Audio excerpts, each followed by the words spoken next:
Before we begin, I have a disclaimer. This video is not sponsored by CSC. I'm just giving out information to you all on what benefited me. I also want you to benefit from that. Hello, welcome back to my channel. This is Mizkels. I'm back again with a highly requested video. Today we'll be talking about how I got a $6,000 scholarship in a high-ranking university using the CSC scholarship. Many people have asked me, how did you get your scholarship? I mean, I wasn't one of the brightest students in school. Now the question is, how did I get the scholarship? So if you're interested to know how I got the scholarship, stay tuned. Welcome back. I know some of you will be asking, what is CSC? For those of you who do not know what CSC is, CSC is Chinese Scholarship Council. They offer scholarship to people from all over the world to come to China to study. Like I said, the scholarship is $86,000 scholarship.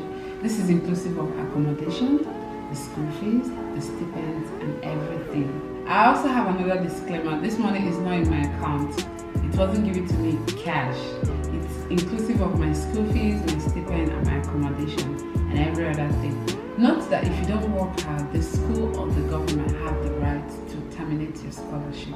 So you have to reach a certain CGPA or a certain GP to be able to have the scholarship to the end of your study. So let me take you back to how it all started. I just graduated from college and I was posted to Oyo State to do my NYSC. That's National Youth Service Corps. If you're a Nigerian, you already understand what this is. But if you're not Nigerian, National Youth Service Corps is a one-year compulsory service for all Nigerian graduates. While I was doing my NYSC, I didn't have no plan or whatever, what life is going to be like for me after the service. So one day, my phone rang and I got a phone call from my sister. She was telling me about a scholarship opening in China. I was like, it's impossible to go to China because I don't even speak Chinese.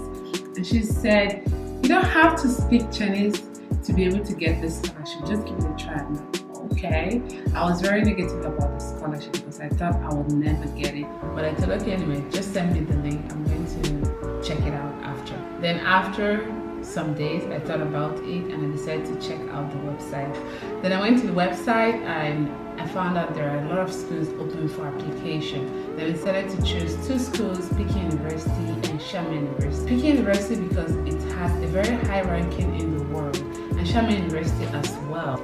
Then I decided to make more research about the schools. I went to Peking University website. I made inquiry about their hostel, the accommodation, the school environment, what it looks like. Then again, I went to Xiamen University to make the same inquiry about the school. After my research, I found out Peking University was in the northern part of China. It's usually really cold in the northern part of China.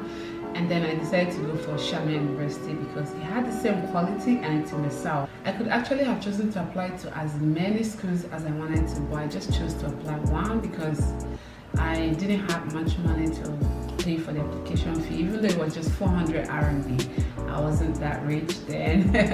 So I decided to go for Xiamen University, one because it's in the southern part of China. It's usually warm almost all through the year, even in winter. Then again, my sister was in the school. So I thought my sister being in school was a plus for me. During this whole time, I was not prepared in any way. I didn't have my passport. I never applied for passport. I didn't have anything at all. So applying for this scholarship meant that I was going to start afresh to gather every single document. So I was kind of lazy. I wanted to give up. But somehow I pushed myself into continuing with the application. I usually apply through the CSC website, not the school. By the way, I'm going to put the link in my description box for those who are interested.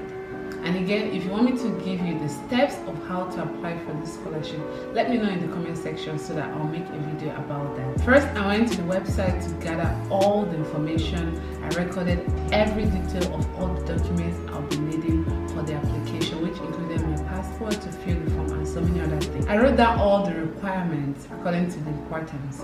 The first one on my list was my passport. The first thing I did was to start my application. I filled the form online. By the way, this form is made in such a way that you can start your application, you can save your information, come back whenever you're ready to complete the application. It will be there for you on the website. At the end of the day, I was able to gather all the information I need, all the documents I need, and everything was set. I filled the form online and then printed the form, including the other document that I was required to submit, and posted it to my sister in Xiamen University to help me submit to the school. which is part of the rule. Then I waited patiently for the scholarship. While I was waiting, I wasn't very worried because I just applied and I never thought I would get it. I just applied. Then in July, I went to check on the website because that's where you check your information if you got the scholarship or not. And I found out I got an admission, not the scholarship. I was happy, yeah, I was happy, but the school fees was really, really big. And I thought, if I don't get the scholarship, no way I'm going to go to that school. Then I waited patiently for the scholarship to come out. Usually it comes out end of July or August, something like that. Fortunately, when the scholarship came out, my name was among the 5 Nigerians who were chosen for the scholarship. I was like, oh my god, oh my god. Oh my god, I was very thrilled. I was so happy. And the next step was preparing for the flight ticket to go to the school and preparing my things, buying stuff, you know, so much. Person who is going abroad the first time, you know how it is. In few months. That was in August, I think going in September, which is just 1 month into it. Then I arrived China in September 2015. So I got the scholarship to Xiamen University at the end of the day. I came to China in September 2015. So now I'm gonna tell you that you don't have to know Chinese or study Chinese to be able to get scholarship here in China. So this story is to encourage anybody who wants to go to college or who wants to do their masters abroad and thought they cannot afford it, they don't have the money to sponsor it. You can actually apply for. You don't have to be the best student in your class to apply for the scholarship. I wasn't. And also to those who want to apply to CS scholarship, you can contact me, send me an email, I'll direct you how to do it. But it's not for free.